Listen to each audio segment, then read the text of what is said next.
by China's economy and underestimated the government's ability to deepen reforms, end quote. They point to China's strong growth figures for 2017 and suggest that Moody's overstates the size of China's sovereign debt because it includes debt from local governments, local financing vehicles, and state-owned enterprises, none of which is guaranteed by the central government, according to this statement.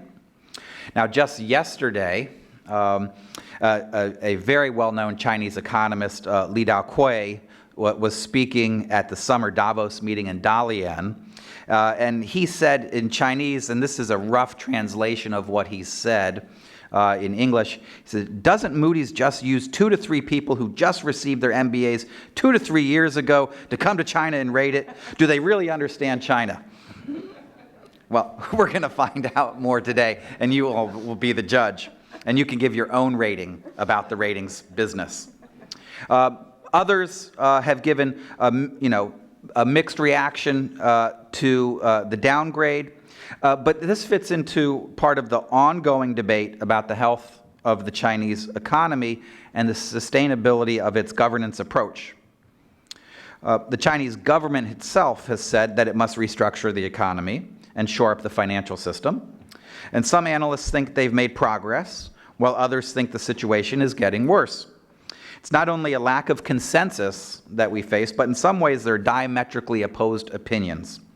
Our goal today is to sort through these opinions, identify the fault lines, but also look for unexpected areas of agreement. Now, this is obviously an important topic because China's economy is so large. There's so many people that in China that depend on the health of the financial system for their everyday lives. But of course, China also affects the global economy. It's the second largest economy. In nominal terms, the largest potentially on PPP terms, depending which measure you use. It's the world's largest trader. Its outward investment has been growing quickly, although maybe a little bit of slowdown the last few months.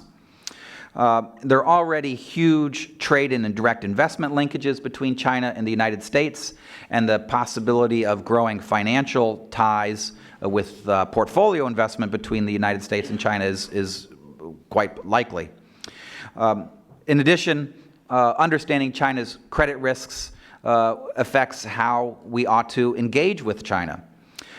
You probably remember a year and a half ago, the IMF decided to include the renminbi in its SDR basket.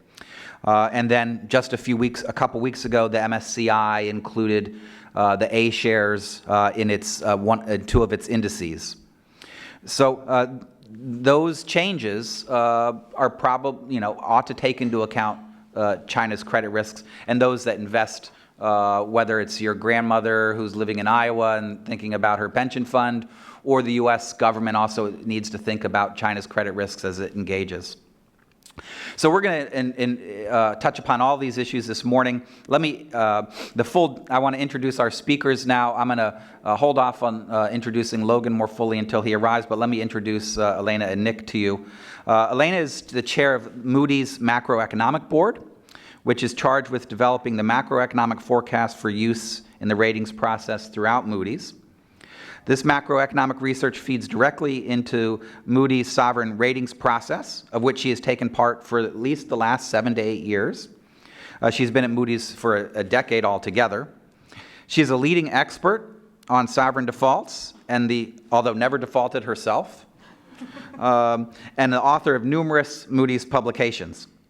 When we were talking last week, Elena told me that she has a large portfolio. She covers 120 countries. Now, that may seem like a lot, and it is. I couldn't do it. But it certainly provides Elena the comparative perspective in which to view any single country, including China. To her left is Nick Lardy, the senior fellow at the Peterson Institute for International Economics, where he's been since 2003. We printed his bio in our brochure as he provided it to us, but it's amazingly understated when it notes, he is an expert on the Chinese economy. So that's like saying LeBron James is an expert at basketball, right? Nick is a central developer of the field of the study of China's economy. He's published a trove of books and dozens, if not hundreds, of articles on Chinese agriculture, trade, the banking system, state-owned enterprises, the global financial crisis and China's response, and most recently a book about the rise of the private sector in China. He's highly empirical and careful, never dogmatic. I learned this firsthand when I had the privilege of working as Nick's RA for 2 years when he was at the Brookings Institution in the 1990s. So I think we should all listen to Nick in the way TV commercials used to tell us to listen when E.F. Hutton talks. So you want to listen very carefully. Or the way governments listen to Moody's. He's that good and his views are that important. So I'll introduce Logan when he arrives. He's also extremely impressive. And so welcome to both of you. So I thought what we would do is I'll offer each of them an opening question, have them respond for several minutes to my questions, and then I'll do we'll have a little bit of follow-up conversation, and then I'll open up to the rest of the group and let you all have at them, okay? So that's how we're going to go. Terrific. Well, Elena, thanks for being here. Maybe I think the best place to start is if you could give us some insight into the Moody's decision last month on China's credit rating decision. Perhaps you could put this in the context of the role of ratings and sovereign ratings in particular, maybe China's own evolving economic situation and macroeconomic trends in China and elsewhere that may be affecting China. Thank you. Thank you all for joining us. Thank you for having us. Let me say just a couple words before I talk about the China's rating, just a couple words about what ratings are and are not, since there's a lot of confusion about that.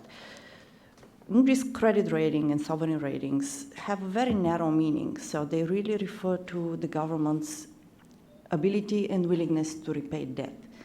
So it's not a rating on growth, it's not a rating on the economy, it's not a rating on public policy, and it's not a rating on the probability of a crisis. All these things feed in a way into the rating, but it's a very narrow concept directly addressing the probability of default and loss given default on government debt. So that nuance is important. It's really kind of a narrow focus. So with that in mind, I can give a little bit of background in terms of kind of our views on China's rating. So we moved China's rating from AA3 negative outlook to A1 with a stable outlook a couple weeks ago. We've had a negative outlook on the rating for a while before that. The downgrade reflects our expectations that China's financial strength will erode somewhat over the medium term, with economy-wide debt gradually rising and growth gradually slowing down. This is within the context of longer-term challenges in terms of demographic trends and slowing productivity growth. One of the risks that we worry about with the sovereign rating is the fact that rising total economy debt increases contingent liability risks for the sovereign. I'll tell you a little bit more about kind of a couple ways to quantify those risks. But before I kind of spend a little bit more time on the risks, I wanted to say that we're still at an A1 rating, which is a very high rating, and that recognizes substantial credit strengths that the Chinese economy has. The government commitment to reform is clear. We do believe that reform will likely slow, not prevent, but slow down the rise in leverage. Risks, again, are balanced by the fact that this is a very large and diversified and fast-growing economy. The savings rates are one of the highest in the world. And they also enjoy a closed capital account and very low external debt, which provide flexibility and then really provide, and within the context of also direct government debt being relatively low, provides flexibility and time for reform. So there are significant credit strengths to that credit profile. And I was hoping, Scott's been kind enough to let me use a couple of slides. I'm an economist by training, so I like my numbers. But I wanted to show you a couple of points on kind of the risks, trying to quantify the risks that are associated with the rising total economy leverage. And I think they're easier kind of shown in pictures than in words. But so I'm gonna show you kind of four points. So point one, corporate debt. That slide shows corporate debt. So this is households, non-financial corporate, and government debt, so non-financial private sector debt, essentially. Corporate debt in China is high, and it's very fast growing compared to other countries. So the levels are high, and they're high not only relative to countries with similar income levels. They're at this point in time, as of 2016, they're higher than in countries like Germany, Korea, or the US. And what we worry about more is not that much the level, but the pace of increase. So the non-financial debt has risen from 180% of GDP in 2010 to about 260% in 2016, so doubling over 6 years. From a macro point of view, if you do from a kind of looking at this risk from a macro point of view, what's happening over time is the effectiveness of credit in boosting investment and boosting GDP growth is declining. So this is kind of a declining trend starting around 2007. So if this is a very kind of a simple macro exercise. If one were to project what credit to GDP would look like going forward, assuming the economy grows at around 6.5% rate, what you'd see is a very fast growth in credit to GDP. And you see that in about, again, the range will vary, depends on what you're using for the effectiveness of credit in boosting investment. But you'd see that on a 3 to 5 year horizon out, credit to GDP will reach levels which are higher than in any other economy in the world, except a few of the chart you can read is all of the IF data, is the IF data for all of the countries for which data is available. So this is advanced in the large emerging markets. And it's going to be higher than any of those economies, except a couple of major financial centers like Luxembourg is the spike on the chart.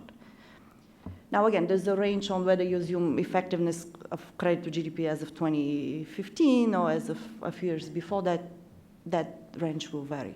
But the trajectory is of a fast increase.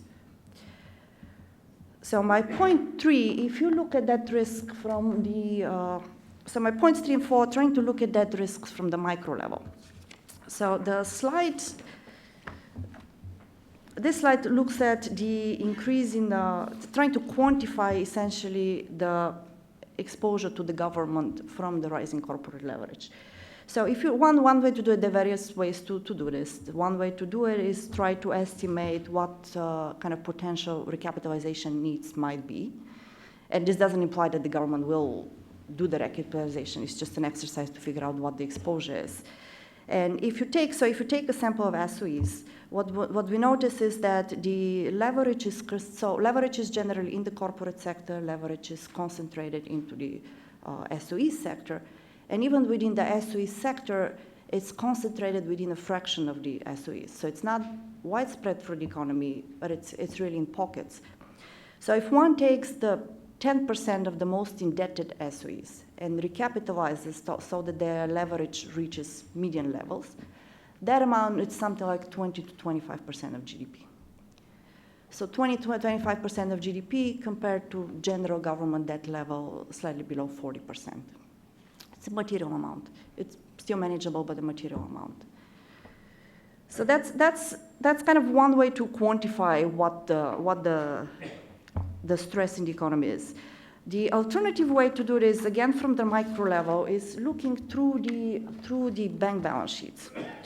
So the Moody's teams did this exercise where we looked at the debt, which we looked at the data for about 5,000 listed large and medium-sized economies, basically using the WIN database. And trying to quantify, if you pick a metric, so if you pick a metric for debt risks, and what we picked here is the debt for which the obligor has an interest coverage ratio of less than 1. So the interest coverage, let me get the terms first. The interest coverage ratio captures earnings to interest expense. Interest coverage less than 1 means that earnings are not enough to cover the interest expense on the debt. So if you quantify that, what that percentage of debt is, we find that about, as of end 2015, that's the lowest line on the chart, the share of companies debt for which the obligor had an interest coverage ratio of less than 1 is about 20%. So for 20% of the debt, the companies are either borrowing or running down liquidity reserves to pay, not to pay debt, but to pay the interest on the debt.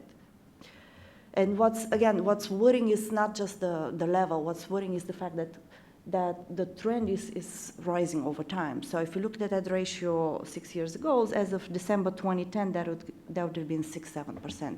As of end 2015, that number is 20%. So this is kind of for a variety of reasons, not all of that will materialize as NPLs on bank balance sheets, but it's one way to sort of quantify the risk and to think about quantifying kind of the increase in the risk is what we are worrying about. Just to clarify, this is 20% of the debt, not 20% of companies, right? It's 20% of the debt. So Of the debt, yeah. Correct. Sorry. So I think I'll probably stop here. I'm happy to. Terrific, Some more terrific. questions on that That's otherwise. fantastic. That's fantastic. I love numbers. As does everyone in Washington. They play with numbers all the time. But no, this is super helpful. Thank you for getting us started. Nick, let me turn to you now. Since you followed China's economy and financial markets for such a long time, I know, and you're so empirical and detail-minded whenever you make judgments about China's trajectory. Based on your reading of the original Moody statement and what we've heard from Elena this morning, additionally, maybe you could start by just talking about the approach or methodology that Moody's has applied to China. Is there, what are the strengths and weaknesses of that approach? Are there other ways that we might think about China's economy and the credit issue that might lead to a revised conclusion of the issue? Thanks. Thank you.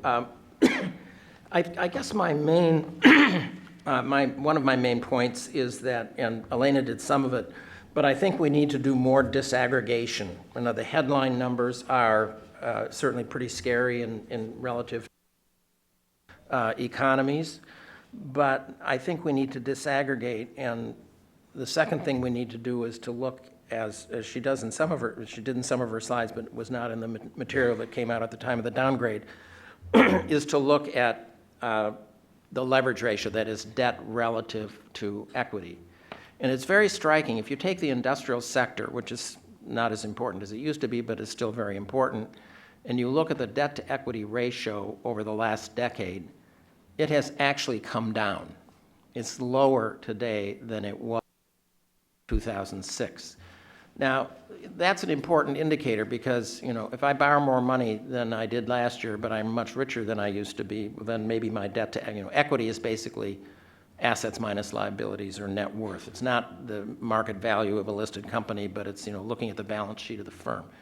So when you disaggregate that, however, you find that state-owned companies' leverage ratio has gone up quite a bit in the industrial sector, while that of private companies has come down. So the flat leverage ratio is kind of misleading, but I think it helps to focus our attention on where the majority of the problems in the debt lie in the Chinese case, and I think it's clearly with SOEs. Another form of disaggregation, and there was some of that on the slide, but the importance of households as borrowers has increased enormously in the last few years. In 2016, 50% of all the new loans that were issued by the financial system were going to the household sector. 2 or 3 years ago, this was 25%, and if you go back a few years further, it was even lower.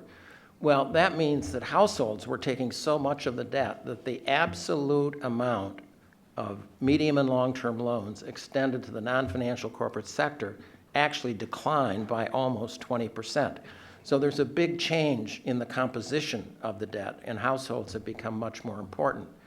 But when you drill down, at least my view is household debt doesn't look that scary. Household debt in China, even though it went up enormously in 2016, is equal to about 75% of disposable income. Now, the question I always ask, is that a big number or a small number? Well, in the US, just before the things went south, shall we say, household debt as a share of disposable income was about 140%. And through defaults and some paying down of debt, I don't know exactly, but it's around now 105, but somewhere between 100 and around 100 or 110%. So it has come down substantially, but even today in the US, it's substantially higher. If you want a scary country, people are thinking Canada is the next bubble on the property.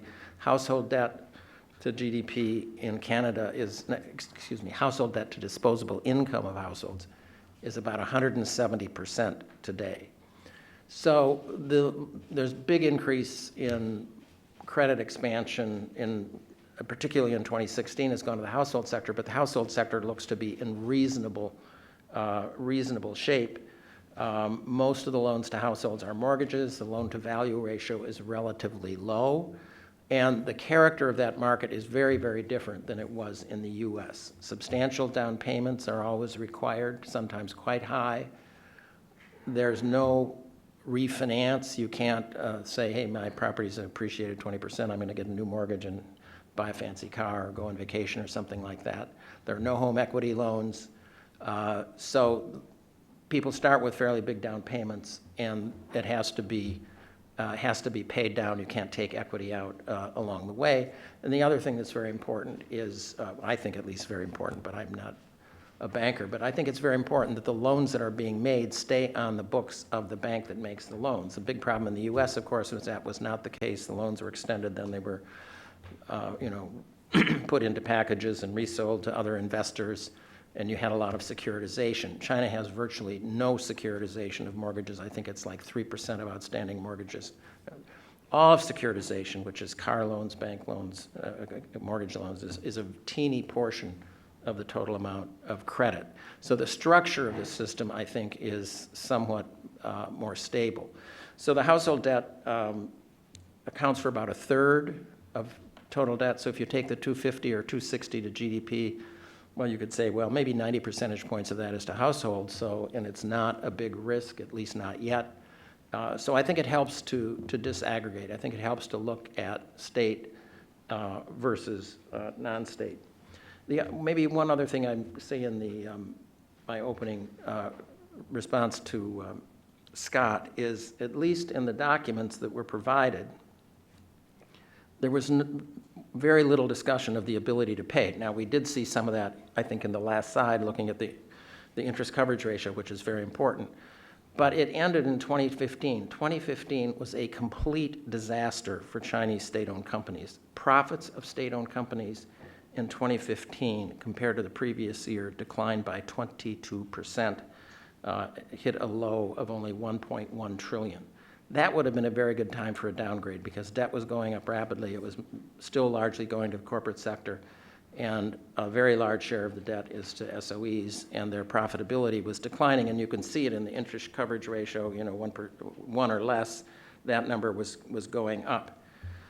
But in 2016, we saw the beginning of a turnaround. Profits were up about 8%. That's a huge change from a 22% decline. And if you look at this year, there's a huge recovery in profits of state-owned companies. They're running about 26% ahead of where they were last year. State-owned companies this year, in the first 5 months, have made more than 1 trillion RMB in profits, which is equal to almost their total profits in 2015. So there's a significant profit recovery.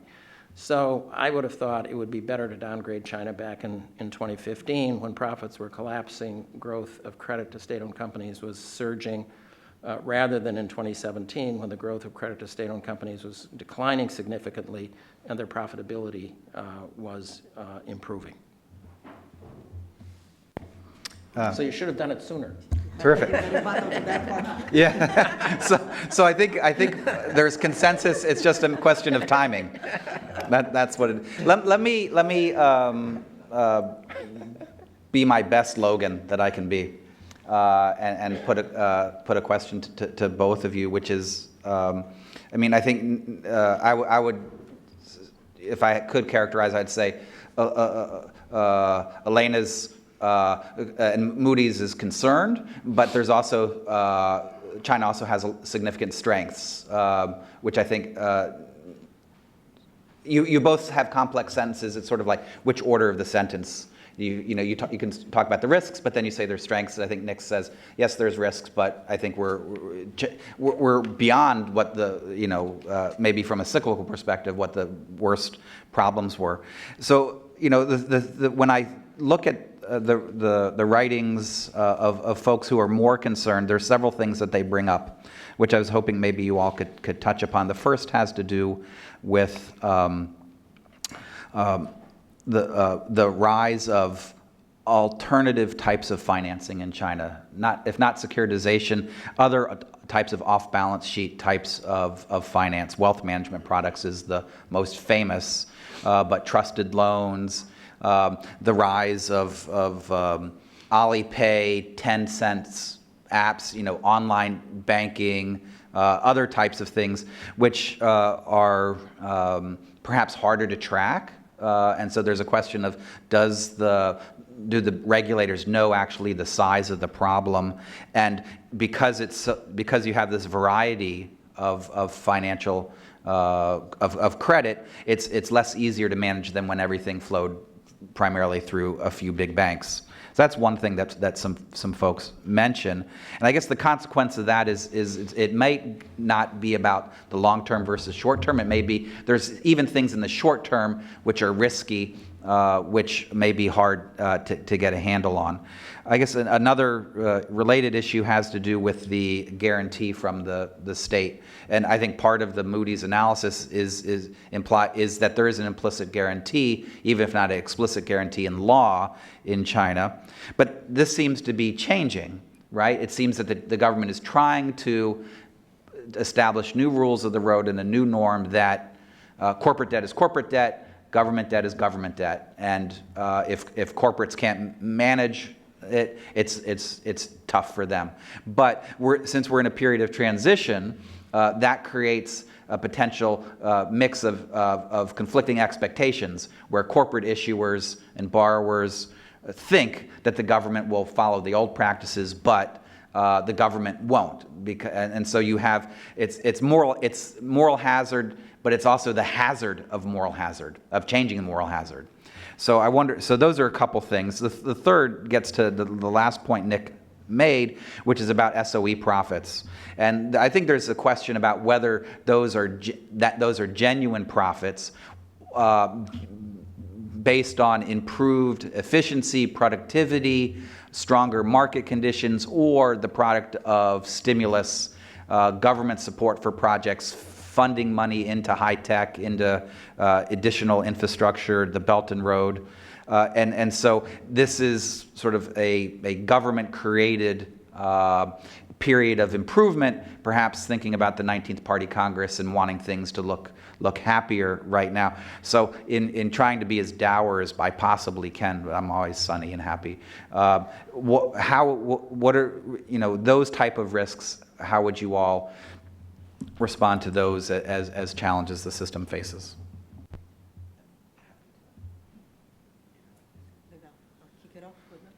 Well, go ahead. I can kick it off in a couple of points, and maybe I'll give it to Nick.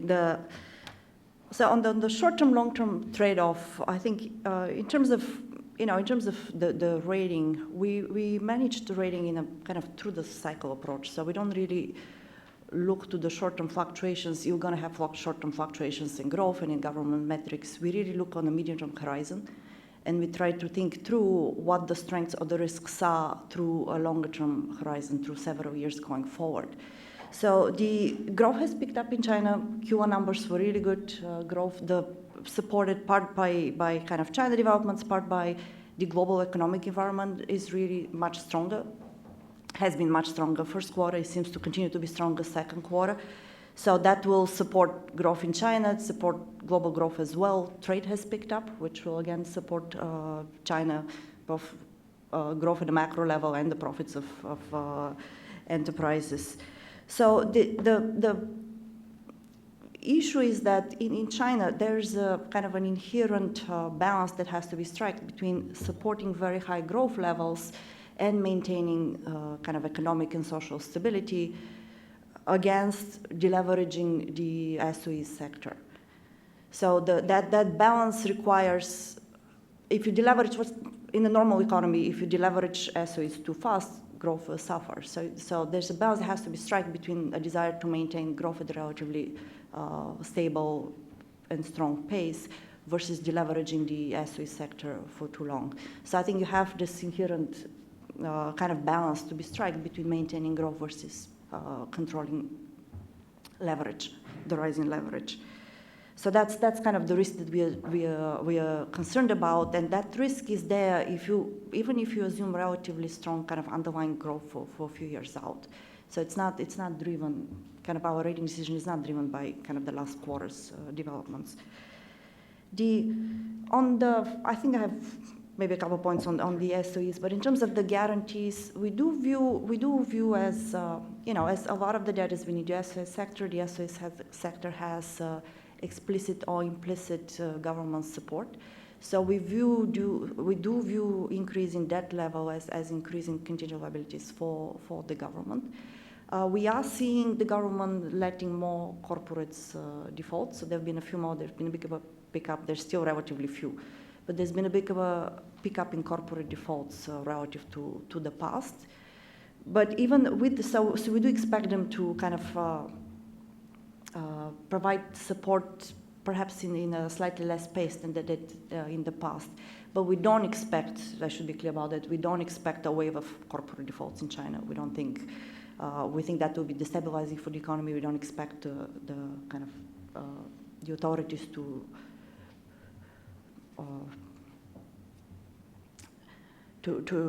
kind of go that way. So again, we expect some kind of pickup in defaults, but relatively modest, and we don't expect kind of a wave of corporate defaults. So maybe I'll stop there. Well, I responded to a couple of points that Scott made. I think, yes, I and many other people have been concerned about the growth of credit over the last, really, I don't know, starting in 12, 13 through non-traditional channels other than plain vanilla bank loans, or what the Chinese call total social finance. Some of it's off balance sheet, some of it's on balance sheet. And that grew very, very rapidly as in absolute amounts and substantially as a share of total credit outstanding. The good news is that this is now changing very rapidly. Logan has been on kind of the same wicket as John Anderson, who writes a very comprehensive newsletter on China, and he was really one of the first, along with Logan, to say, we need to look at these more expanded measures of credit to really figure out what's going on. And Anderson has been now writing for 6 months about the deceleration of credit, particularly through non-traditional channels. I don't want to go into all the details of his so-called credit impulse measure. It's complex, but it's declined by more than half over the last 6 or 7 months. I think the decline started sometime in the October-November time period. And the biggest source of the decline, plain vanilla bank loans are not changing. They're still growing at roughly the same pace. The big slowdown in his measure of credit impulse is bank lending to non-bank financial institutions, which does not show up in TSF.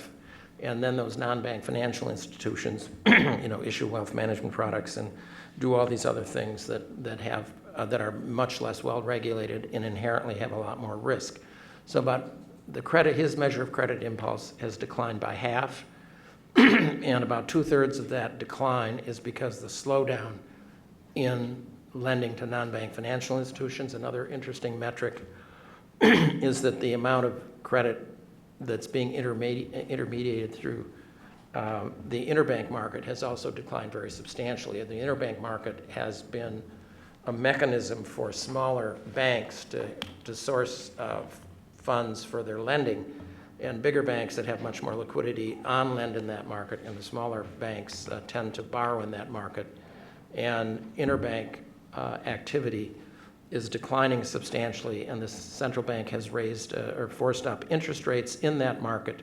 So the institutions that were borrowing in that market are now facing a much higher cost of credit, and I think the amount of credit that they're going to be able to extend going forward is coming down. Now, this kind of squeeze, as Elena just mentioned, is very tricky or risky, since we're talking about risk. If you slow down too much, maybe credit defaults will go beyond a tolerable level and could pose a systemic risk to the financial system. So yes, the authorities are willing, and I've talked to people in CBRC and other parts of the regulatory structure recently. They're, quite frankly, they wouldn't quite put it this way, but between what they say and the body language, is they're quite happy to see more defaults. They think people that buy products that are paying very high rates of interest should understand that inherently there's likely to be a lot more risk in those products than in plain vanilla bank deposits, for example. On the other hand, they don't want too many defaults because that would be disruptive to the financial system. So they're treading a very narrow path. But I do think, and you can see it even at the very top of the system, about a year and a couple months ago when I had a meeting with some of my colleagues, with Wang Yang, the vice premier. He said, yes, we need to deleverage, but we're like a big ship and we need to deleverage, but if we turn the wheel too quickly, the ship will capsize. I thought that kind of captured it. You can't have, you can't start deleveraging immediately. First, you have to have credit growth slow down for some period of time, and then maybe if GDP growth holds up, the credit to GDP would come down. So I think we're basically in a better place than we were a couple of years ago in terms of the risks posed by these unconventional products. The share of credit that's coming through traditional bank lending and other things covered in TSF is going up. Some of these other things are shrinking very rapidly. And I think we have a much stronger regulatory approach since Guo Shuqing came to the CBRC, and obviously major changes underway at the insurance regulator, a crackdown on the issuance of short-term products by insurance companies that are being used to finance very illiquid long-term investments. So I think from that perspective, things are improving, moving in the right direction. Maybe not fast enough, maybe too fast, but I think this is something the authorities are watching very, very closely. They're aware of the risks, but I think there's a pretty strong determination to push ahead as rapidly as feasible to slow down the growth of credit and continue the deleveraging process. Okay. Also, one other thing I want to respond to that Scott mentioned is the recovery of profits of state-owned companies, being boosted up by government support. It's very difficult to disaggregate, what the sources are, but the biggest reason that profits declined so dramatically in 2015 was a decline in profits in the resource sector because of the collapse of global commodity prices. Upstream oil and gas companies started losing huge amounts of money when prices, went from 100 and whatever down to 40 in a relatively short period of time. And there was basically no way around that. So you had big losses in coal, upstream oil and gas, and some of the other resource-intensive sectors. The parts of manufacturing that were producing consumer goods continued to do quite well. And part of the recovery beginning in 2016 and continuing more strongly this year is the fact that commodity prices are no longer falling, and in many cases there had been a slight recovery. Most of that, I think, is due to the increase in property investment, which I think was a market reaction. I think we had a very big pickup in sales of property in 2016, and that to some extent has continued this year, although there are more and more restrictions or disincentives for buying property, particularly as an investment. So I think it was pretty much market-driven. There has been some recovery, in some of the traditional industries, and so the profitability recovery is well underway, and I think it's a result of, basically change in market demand. And I think I don't think we're going to go back into a collapse of commodity prices. There's been some slight uptick. Remember, the decline in commodity prices was slowdown in China and a huge increase in supply that was coming on stream in 12, 13, and 14 because the commodity producers are very short-sighted, and they extrapolate, and they thought the demand for their products was going to continue to go up forever at 25% per year.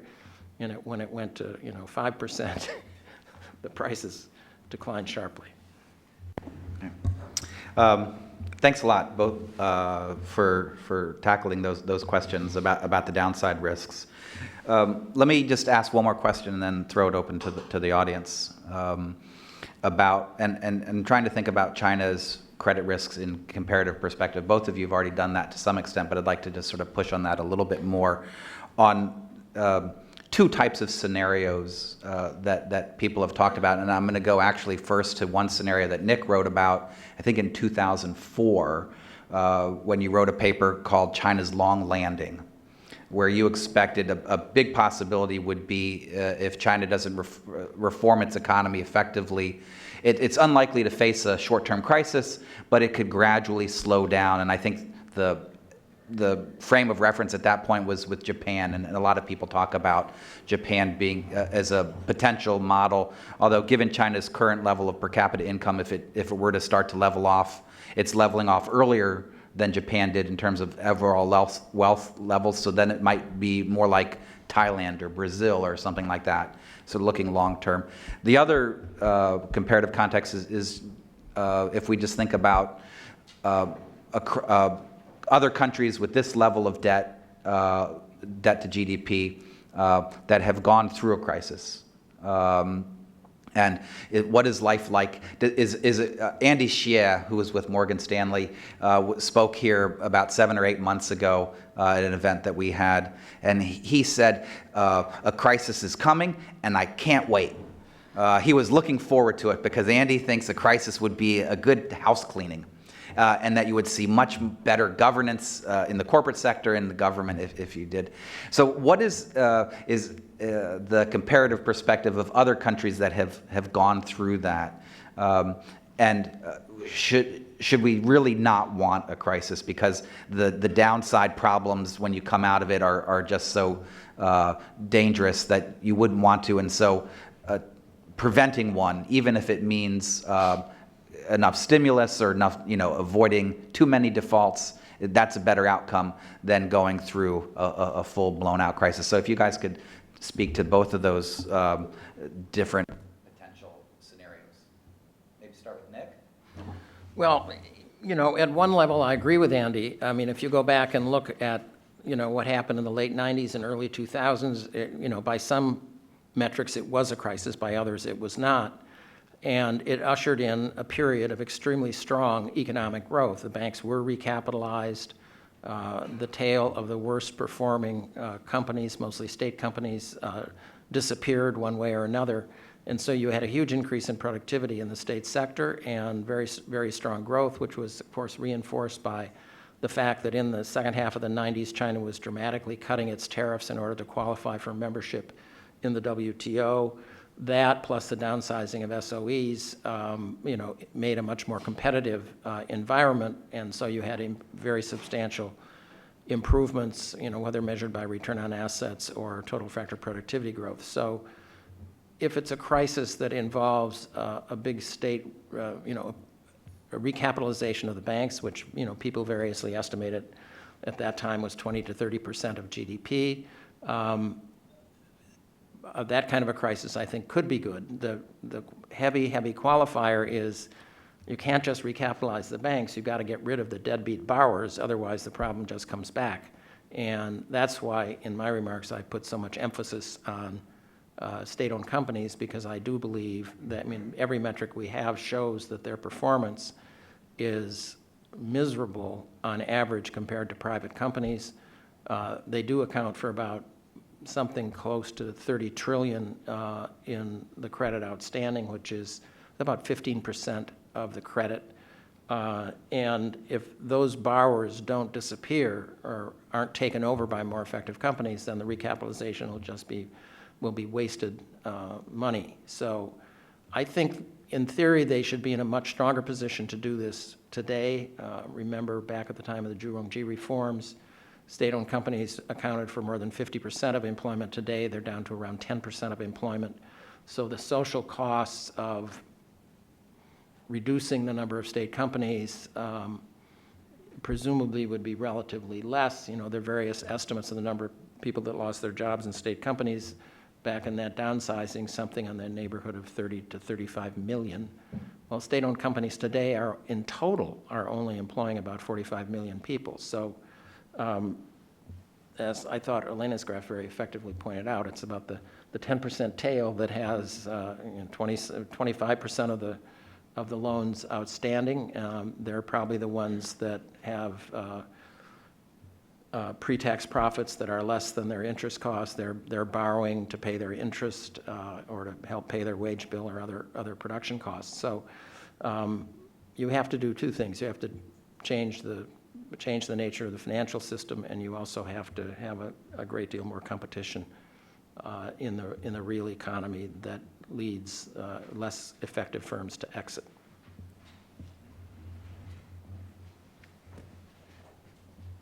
In terms of, I'll comment a little bit in terms of how it compares with other countries in other crises. On a lot of metrics, if you look at kind of rising credit or rising debt metrics, if you plot the path in China compared to other countries, you'd see that the path looks very similar to kind of some of the crises in the East Asia crisis in 97, 98, or to some of the crises in Europe. So, you know, Ireland or Spain or the US leverage or the Thailand leverage would look, the shape in terms of the build-up actually looks quite similar. But I do think there, as I was saying at the beginning, I do think relative to those countries, China does have an important strength. And I think one is, I think the risks are much better recognized. I think the authorities are aware of the problems. I think they're watching it. I think they're putting measures in place to address. So I think relative to kind of previous crises, I think the problems are better recognized. And that's always helpful. The government debt levels are lower. So compared to some of the European countries, the starting point in terms of government debt levels, general government debt is generally low. In terms of if you compare it to the East Asia crisis, I think one important difference is external vulnerability. A lot of what was triggered, kind of the turmoil during the East Asia crisis, was the reliance on foreign borrowing. China's external debt is the second lowest it's very, very low. It's the second lowest among emerging markets. So the external vulnerability is much, much less. And that provides flexibility, and that provides time for the economy to reform gradually without actually going through a crisis. So I think there are a lot of strengths. And also, you know, the economy has been reforming over time. So if I think the other comp would be looking at the transition in Eastern European economies at the beginning of the 90s. If you look at the employment in the SOE sector in China, employment now was about 60% in 91. It's now to below 20% as percent of total urban employment. So SOE employment as percent of total urban employment is less than 20%. That number in Eastern Europe would have been something like 80, 90%. So I think the problem is also smaller because a big chunk of the economy has transitioned to kind of privately run economy.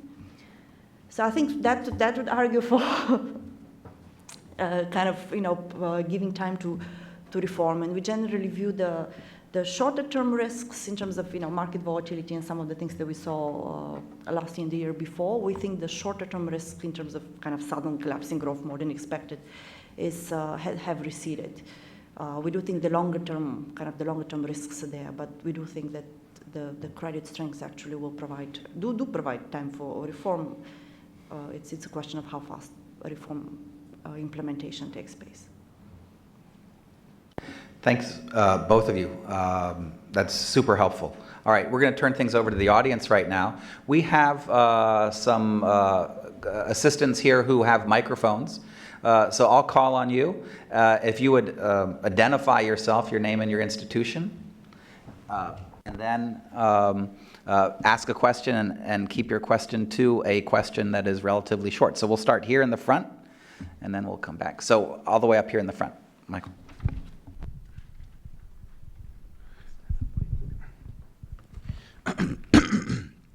I'm Yves Laborde at Raymond James.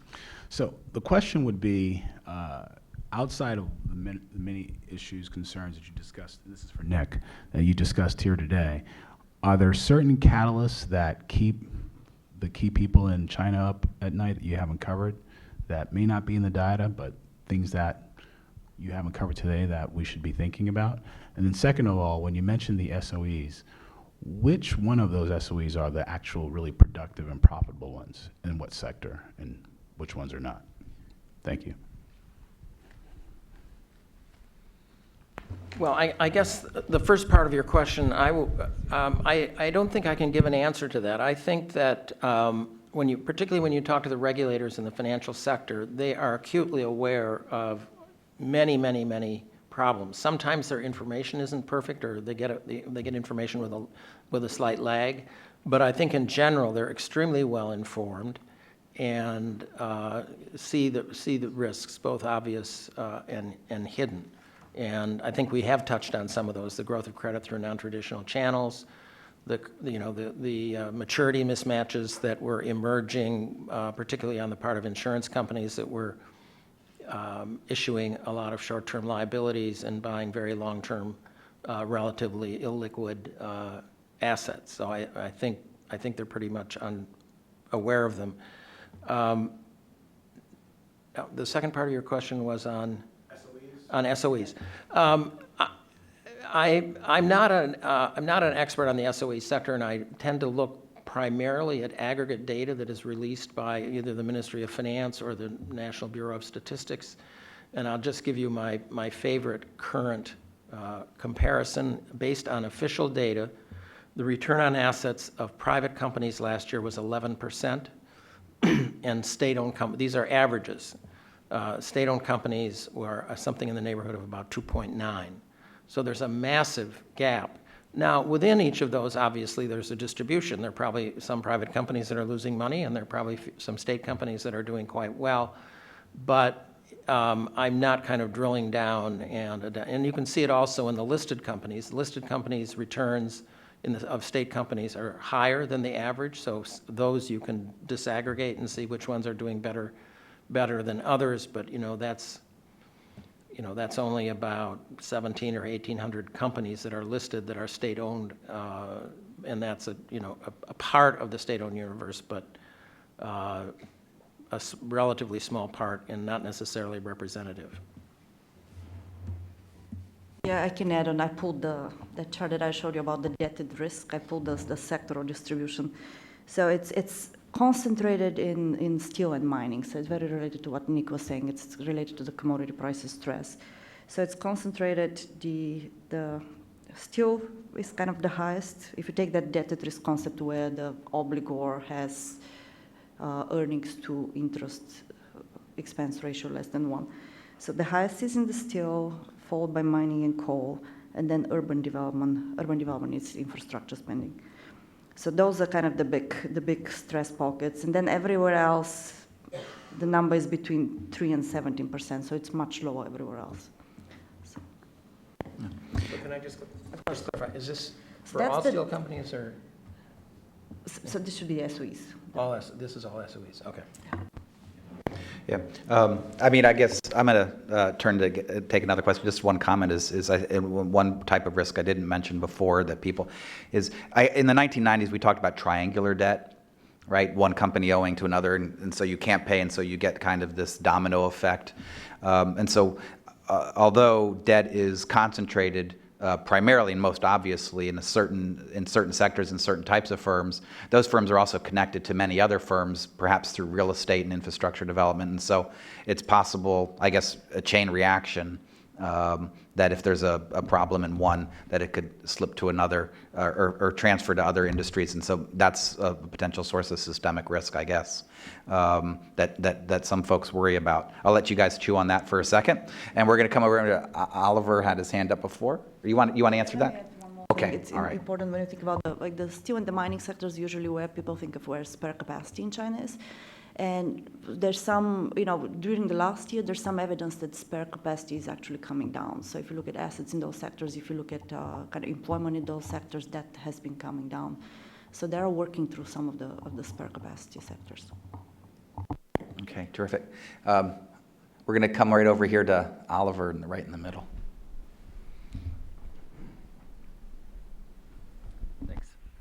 I wanted to ask essentially the same question in terms of the concentration of debt. So if you look at that, the 20% of SOEs that make up 30% of total debt, are those concentrated in similar sectors as well? Yeah, so that's what the numbers were referring to. It's mostly it's like steel, it's mining and coal, and it's infrastructure and kind of urban development. In terms of total So volume this as well is as the most efficiency? leveraged, yeah. Okay. Yeah. We come right here in the front.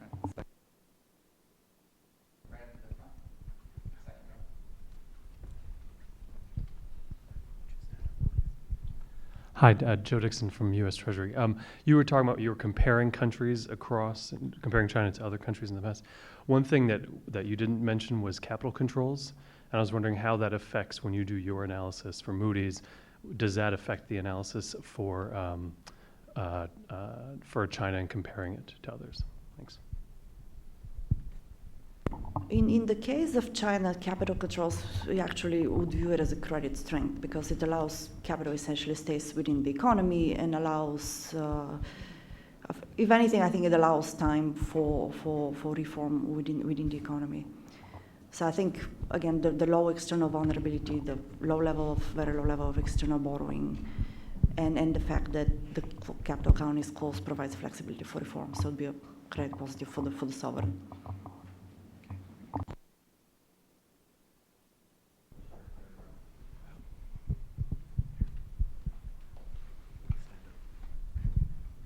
Thank you.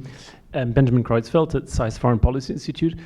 I had two questions. One is that you spoke initially of the effects that the Chinese debt can have on economies in other parts of the world, but there's an increasing integration due to Chinese loans abroad. So I was in SOE activities, say, in developing economies around the world. So I was interested how much that affects possibly your estimates that there is this increasing integration of both government loans, debts, and SOE activities abroad. And the second was, to what extent is it, can one apply the same, the profit factor with SOEs, since maybe they have a different, there are different calculations, there's more sustainability maybe involved rather than the drive for profits that you would find in private companies.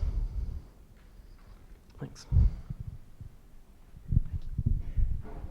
On the linkages, I mean, people, the IMF is publishing a lot of stuff now on the so-called spillovers from China to the rest of the world, and I think focus on that has increased quite substantially in 2015 and 16 as a result of some developments in the domestic economy, worries about what their exchange rate policy was going to be, what the effect of the stock market collapse was going to be, and so forth. But when you get right down to it and you look at these estimates of the spillovers, they're still relatively small. And most of the spillovers are still coming through real channels rather than through financial channels. Elena's already mentioned their foreign currency debt is quite small. Their foreign currency liabilities are primarily foreign direct investment, which tends to be relatively stable and not going to respond to a financial crisis. The capital account is relatively closed, particularly on portfolio capital. Foreign ownership of Chinese securities and bonds is extremely small, well under 2% of market cap in the case of both the debt markets and the equity markets. So I think China could have a fairly substantial meltdown. I think it's very low probability, but I think its effect on the global economy would be transmitted primarily through trade channels. If their growth slows down substantially, their neighbors in Asia will be the worst affected because they have the closest trade ties.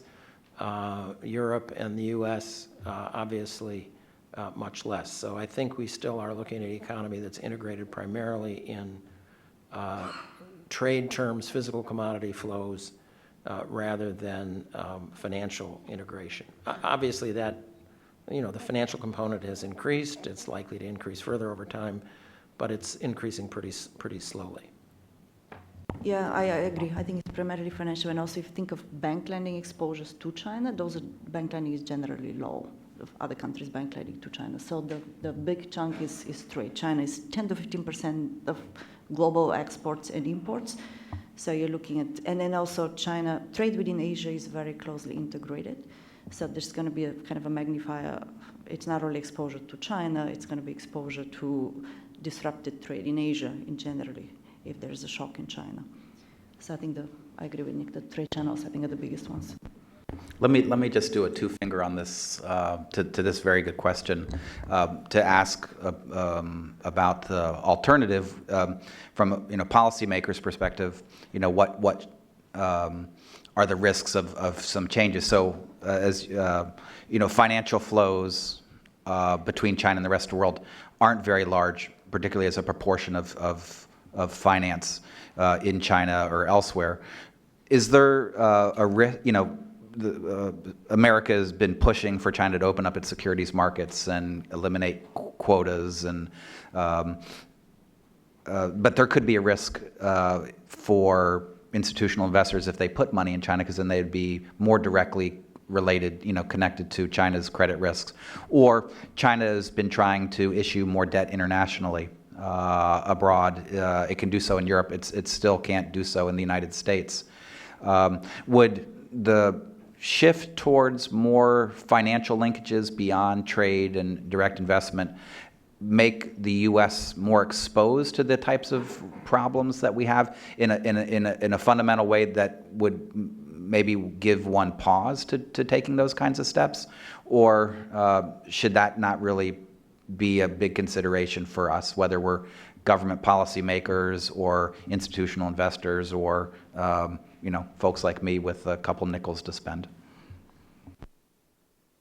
I mean, one way, there are many aspects to that question, but one way to think about it is financial markets are already very integrated. So if you look at kind of the co-movement of financial markets, you'd see that the major markets across the globe tend to move together. So if you have a shock in China, you already see markets in Europe and in the US reacting, and probably reacting by a larger magnitude. It's actually the shock in China, if you look over the last couple of years. So to the extent that we are worried in terms of wealth effects affecting consumption, on the economic side, I think that is already happening. So how much more it can happen? Potentially, yes, but I think a lot of it is already there. And I don't know how much is real, how much is contention. It is clearly there. So, the other angle is, and it's I think more for kind of financial houses than us, but some of the the analysis about the inclusion in China in the financial international indices seem to suggest that they're still thinking a very small portion in terms of kind of amounts involved. So those are still small in terms of potential for the exposure to linkages. Just one comment. Yes, the co-movements are quite marked in the short run. So when you see a big correction in China, it is I don't know if transmitted is the right word, but you get a co-movement to a lot of other markets. But the real question is, whether, if you're worried about what effect this would have on consumption or investment or other real economic variables, you have to ask, is the fact that China's market declined dramatically a couple of years ago and is still well below the peak? There were some short-term co-movements, but is our GDP or consumption or any real variable substantially different because China's market is still below its peak? And so we have some short-term movements in asset prices that generate this co-movement, but I think after a few days or weeks, these things mostly wash out. I think it's interesting, just on that point, how changes in Greece led to bigger changes in our markets than changes in China, even though the size of Greece's economy is so much smaller. We're going to come right here to the third row. This woman.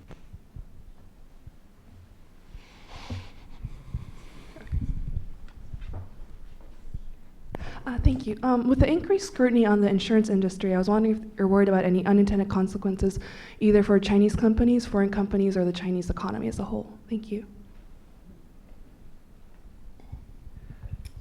So about the crackdown on Chinese insurance, Jiang Junbo and CIRC and that type of, what consequences there are for that?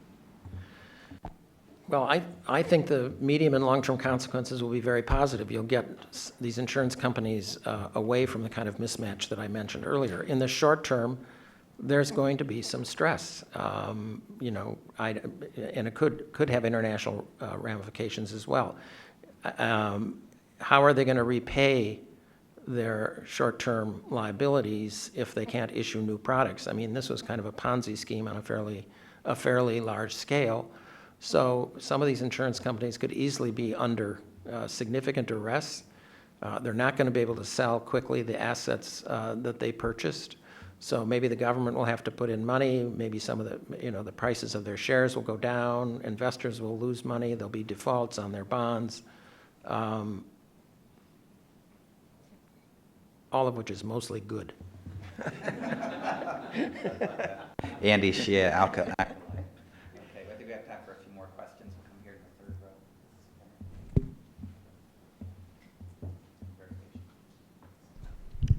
Hi, I'm Linda. I'm from the U.S. Trade and Development Agency. Thank you both for being here with us today.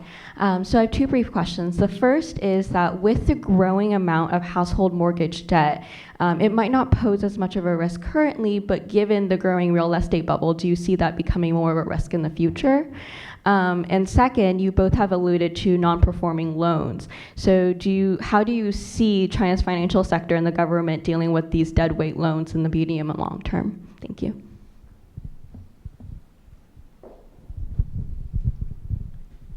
So on the housing part, we are concerned. I think the property sector is one, it's kind of the shadow bank in the property sector if you're looking for short-term risk, and the increase in lending in those sectors, those would be the two we are watching. Again, it's still relatively low, but it's becoming a bigger share of the bank balance sheets. And the other issue is that if you look at the bank balance sheets, direct lending to property sectors is still not that large compared to other countries. But a lot of other loans and other, not only household, a lot of other company loans are backed by real estate collateral. So you could have, if real estate prices fluctuate rapidly, you'd have additional impact through the decreasing value of collateral on bank balance sheets. So this is, I think it's one of the issues that we're monitoring, and we think it's kind of needs to be monitored going forward. On the bubble, first of all, if you have the ability to predict bubbles in advance, you're much more skilled than most. I'm not sure there is a bubble. I mean, I think they've overinvested in property, but the government periodically has imposed these very onerous down payment requirements and other restrictions on people purchasing housing as an asset. We're now in the third go-round on that since last fall, when more and more cities have put on restrictions, raised the down payment requirements substantially, and put on other restrictions. And now we see housing prices in many cities are now falling. Not very much, that fall a little bit. In the previous episodes, prices have come down by 7 or 8%, and then the restrictions are removed, and after a period of time, you get a big resurgence. So there's never been a big price correction, but the government has taken steps quite successful, I would say, in slowing down the growth of property price increases and then engineering a modest decline in prices, which hopefully reminds potential investors that property prices aren't always going to go up by relatively high rates. So I'm not sure there is a bubble. On the NPLs in the banking system, this is subject of great debate. I think the situation is not as bad as it was in the previous go-round of bank recapitalization. The banks are now writing off a significant share of NPLs every year. If you look at individual bank reports, you find that a substantial portion of their profits every year is going to write off non-performing loans. This is very, very different from the 90s, when these non-performing loans just accumulated. Banks weren't allowed to write off anything, and so when you ultimately had to deal with the problem, it had become quite large.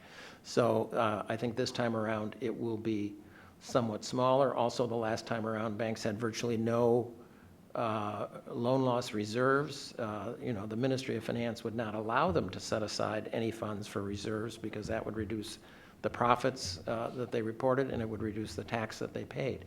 This time around, they have very substantial loan loss reserves, well in something in the neighborhood of 150% or more of reported losses. So I think they've been dealing with this problem partially, maybe not quickly enough, but I don't think it's accumulating at the same rate that it did in the last go-round, where the recapitalization was quite expensive.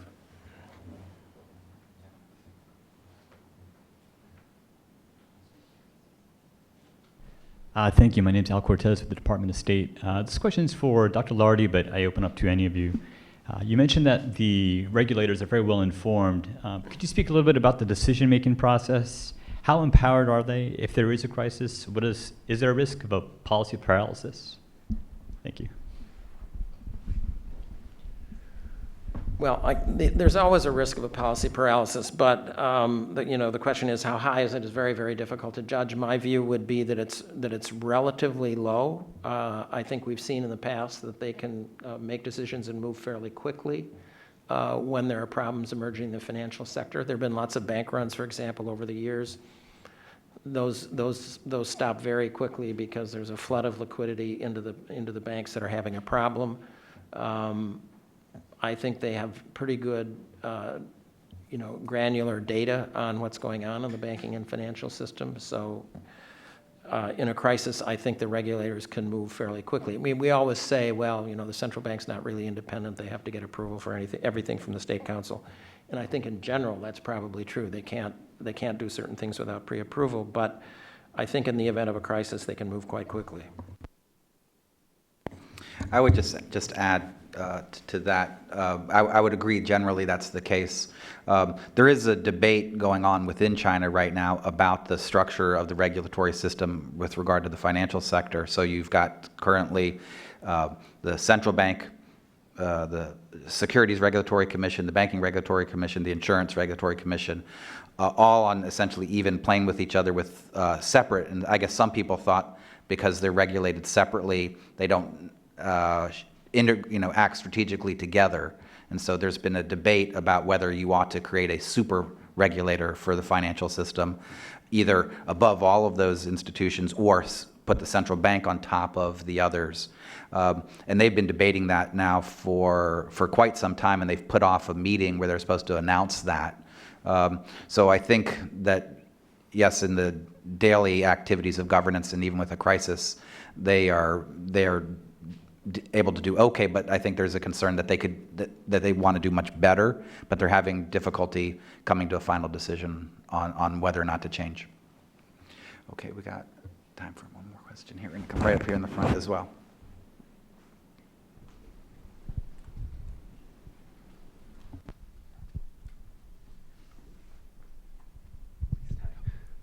Sheldon Ray, on the subject of real estate bubble, if I'm not mistaken, I know Hong Kong had two collapses in the early 80s with the Sino-British crisis and then the Asia crisis, and LTVs are similar in Hong Kong and the mainland.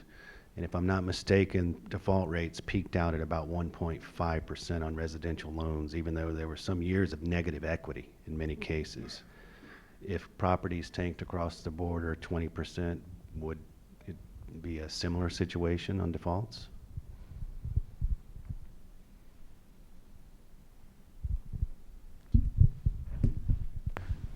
Well, there are a lot of similarities in the structure of the markets between Hong Kong and the mainland. They both have mortgages are floating interest rate mortgages, not fixed. They tend not to be the 30-year term, but somewhat shorter. Hong Kong has also tried to use macroprudential measures like raising the down payment requirements when the market is getting frothy, just as China has done. I think and I think the general assessment is that Hong Kong has not been very successful in using those instruments. The big difference between the two markets, at least as I see it from a macro perspective, is that I don't know the exact number, but you would know, Sheldon, better than I. 50, 60, 70% of Hong Kong people live in basically government housing.